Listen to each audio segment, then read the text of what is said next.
We've looked at what we buy the most and what we consume the most. But what about the supermarket foods we really look forward to? The treats in our lives. In fact, 10% of what we spend on food goes on sweets. That's bonkers. That is £7 billion a year. And most of that money goes on just one type of sugary treat. It's the favourite food many of us believe we just can't live without. And it is this that I'm talking about, chocolate. We spent around £3.7 billion on chocolate last year. Scotland and the northeast of England are neck and neck for being top chocolate chompers. And I'm in Glasgow to see why chocolate seems to have us all in its grip. Makes me feel amazing, makes my day. It's my little treat, thank you so much. Pleasure. You could not have it in your diet. You don't even know what flavour that is. Okay. I don't tend to eat a lot, just when I do, I kind of binge. You can't stop. No. Cheer you up? Always does. Is there something in there? A life without chocolate is a life not worth living. In a recent poll, chocolate rated as one of our top 3 modern addictions, along with coffee and Facebook. But can you really be addicted to chocolate?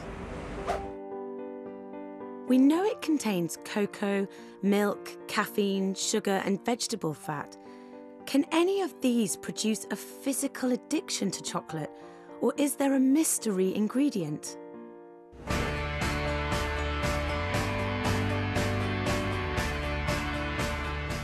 First, I'm meeting 3 self-confessed chocoholics, Christy, Lizzie and Sarah, to find out how chocolate affects them.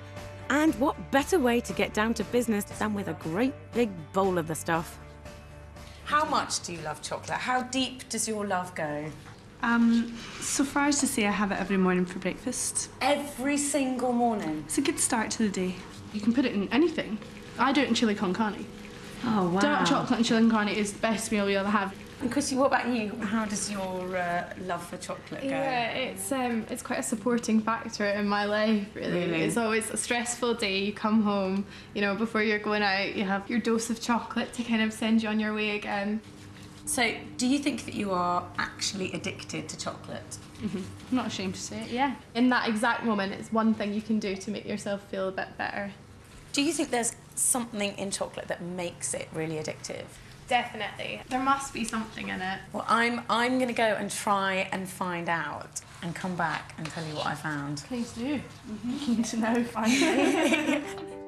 The girls and I, and millions like us, are convinced there's some secret ingredient in chocolate that has us in its power. So are we right? To answer this, I've come to Oxford. I want to see what effect chocolate is having on our brains. Neuroscientist and fellow chocoholic, Dr. Kira McCabe is going to help me.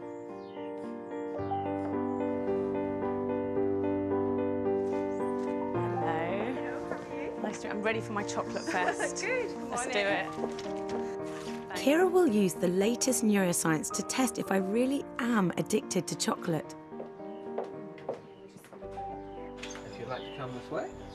I'm going to be put into an fMRI scanner, a machine that measures changes in my brain. Have you had a scan before? No, never.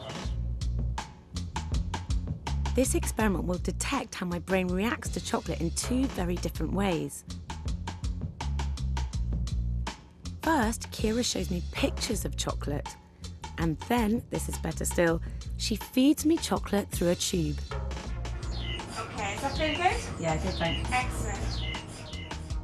Kira will compare my results with wider studies that have highlighted parts of the brain associated with addiction.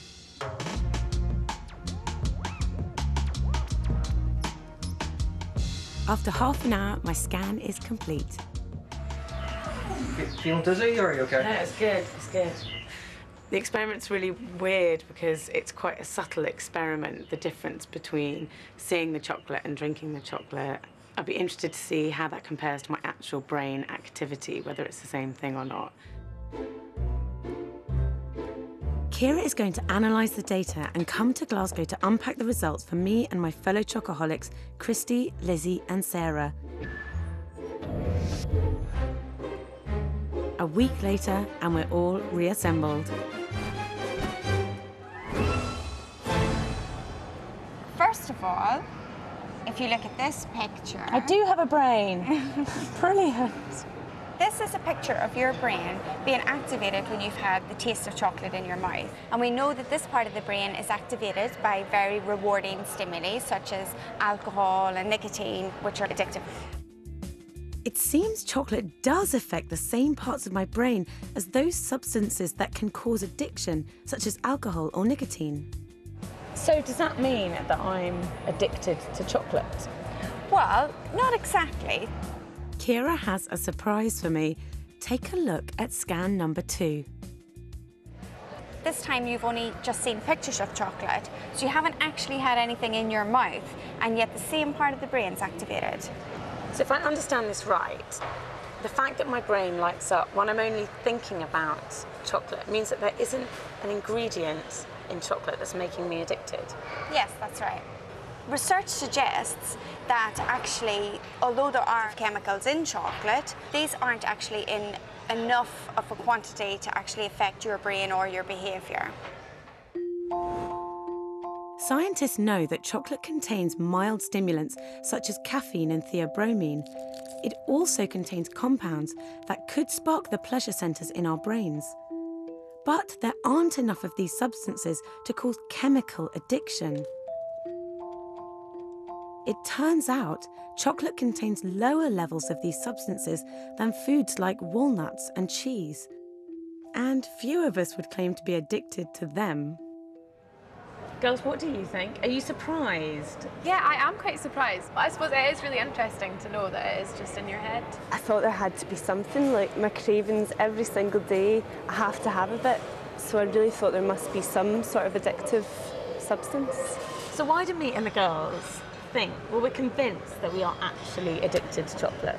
I think maybe that could be the power of advertising, to be quite honest.